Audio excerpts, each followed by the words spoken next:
I like what Ambrose Redmoon said, that courage is not the absence of fear. Courage is the judgment that what you want is more important than your fear.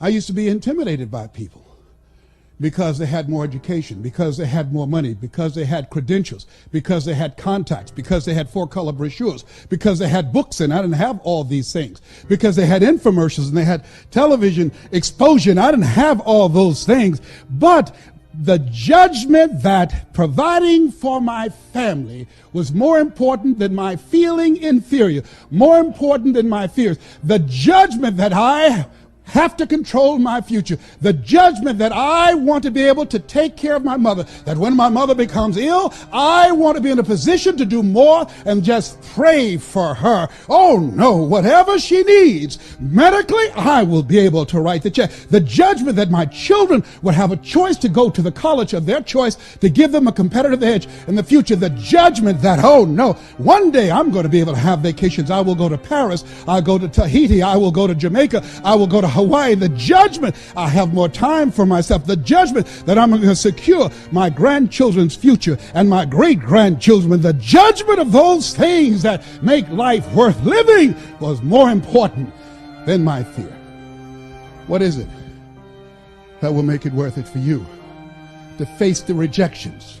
What is it that will make it worth it for you to brainstorm and not be intimidated and say, I can do this? What is it that will make it worth it for you to raise the bar on yourself and say, I got some more stuff in me. Oh, I haven't even gotten my biggest deal yet. What is it that will make it worth it for you to go back to a customer who slammed a door in your face? What is it that will make it worth it for you to know your vitamin, that you become empowered by it? What is it that will make it for you when you want to give up? You can't buy a sale, and things are working against you, and you get close to making your numbers, and then they double your quota. What is it? You've got a sales manager breathing down your neck. Don't give you the tools. Don't give you the resources that you need. You're working in a toxic environment, and rather than working together, they're working against you. What is it that will make it worth it for you to get out of the car when you want to keep driving past the office because of the stress? What is it that gives you the strength and the power? I got a saying on one of my tapes, and life knocks you down, try and land on your back, because if you can look up, you can get up. What is it that will help you get back up again? I want you really right now, once again, to start thinking about your goals and about your dreams. And as you begin to envision them, one of the things that I think that's very important that we have to always go back to, as you look at your goals and dreams, and I want you to expand them, and it's very important to realize that I found that most people fail in life not because they aim too high and miss.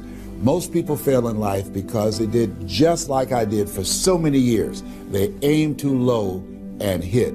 They didn't believe in themselves.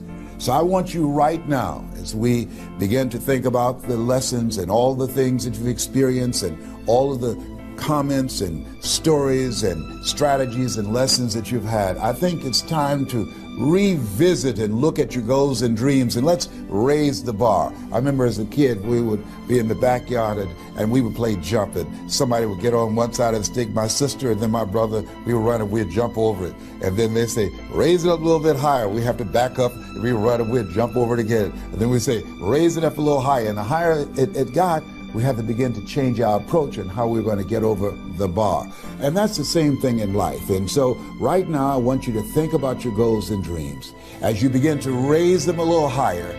And I want you to say with me, it's possible. It's possible. You know, the easiest thing that I do is speak and train people how to speak. Go into prisons and juvenile detention centers and to high schools and colleges. Speak before thousands of people. I can do that in my sleep. Let me share with you the most difficult thing I've ever done in my life. It took me years to do, and that was to believe that it was possible, to believe that I can do it. Given my circumstances, born in an abandoned building on a floor, being adopted, being labeled educable mentally retarded, failing twice in school, no college training, never worked for a major corporation, to believe that I had something of value to say, that that somebody would want to listen to me, to believe that somebody would pay me to talk to them. Have you ever thought about something you wanted to do and you talk yourself out of it? I remember going to see Zig Ziglar, who I consider the #1 motivational speaker on the planet, and Dr. Norman Vincent Peale when he was alive, and Robert Schuller. I used to see them and I would be so pumped up and inspired after hearing Jim Rohn, who recently passed, one of the great motivational speakers of all time, and Charlie Tremendous Jones. And I would go to my car pumped up, saying, yes, yes, yes, I can. And then after a while, my mental conditioning would kick in. You know, I'd say, Les Brown, you can't do that. You don't have a college education. Les Brown, you can't do that. You don't even know who your parents are. Les Brown, you can't do that. You failed twice in school. Come on. Ever thought about something you wanted to do and you talk yourself out of it? There's a proverb that says, if there's no enemy within, the enemy outside can do us no harm. That's why it's important that you make it a point every day to listen to Paul, to listen to me, to review these lessons, to get them deep, not only in the conscious mind, but the subconscious mind, and get them in your spirit. Well, how often should I do it? Do it until you are producing the results. That's how often you should do it. And you never stop, because once you stop, that's when those negative thoughts will come back. Once you stop, that's when you will begin to doubt yourself. Once you stop, I'm telling you what I know. Yes. Every day, it's a selling job on you. It's possible. I can do this. I can make this happen. No matter how bad it is or how bad it gets, I'm going to make it. It's possible. Yes, your dream is possible. Say that to yourself every day. Feed your mind with words that you write and words that you hear and words that you speak to yourself. Feed your faith, and your doubts will starve to death. Say to yourself, it's possible. It's possible. It's possible. Even when you have no evidence to point to, say to yourself, it's possible. There's nothing as powerful as a made-up mind. The greatest message I could ever give to you is that one simple thing. Yes, you can grow. I say it with all of my heart. I know in my mind that man was designed for accomplishment, that he's engineered for success, that he is endowed with the seeds of greatness. You can start from where you are with what you've got. And so long as you build on a moral foundation, I believe you can get anything you really want if you'll just help enough other people get what they want.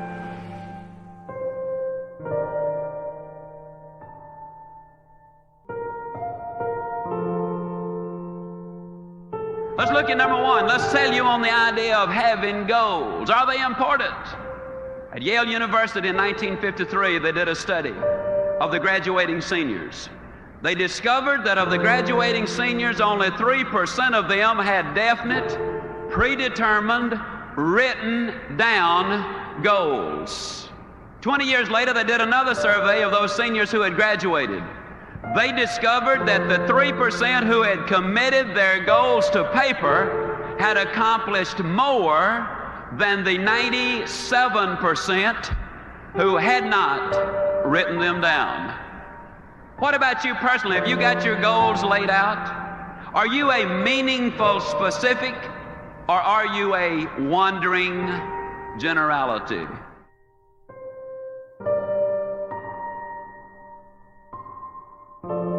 How could a man hit a target he could not see? That's a pretty good question. Here's another one. How can you hit a target you do not have? Have you got one? Are you a wandering generality, or are you a meaningful specific?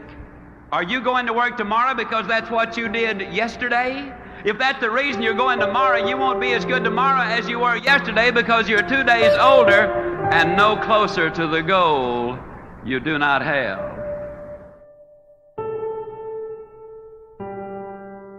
He was designed for accomplishment. He's engineered for success. He's endowed with the seeds of greatness. And the greatest danger we as human beings have is when we do not do anything at all.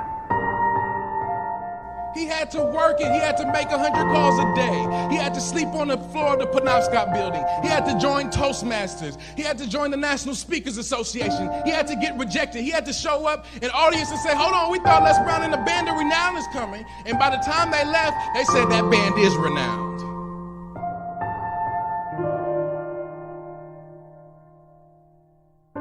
Nobody gave him a shot. Nobody gave him a chance. Nobody said, let me take you in the studio and put you in front of a green screen. It's not a question of whether or not it's possible.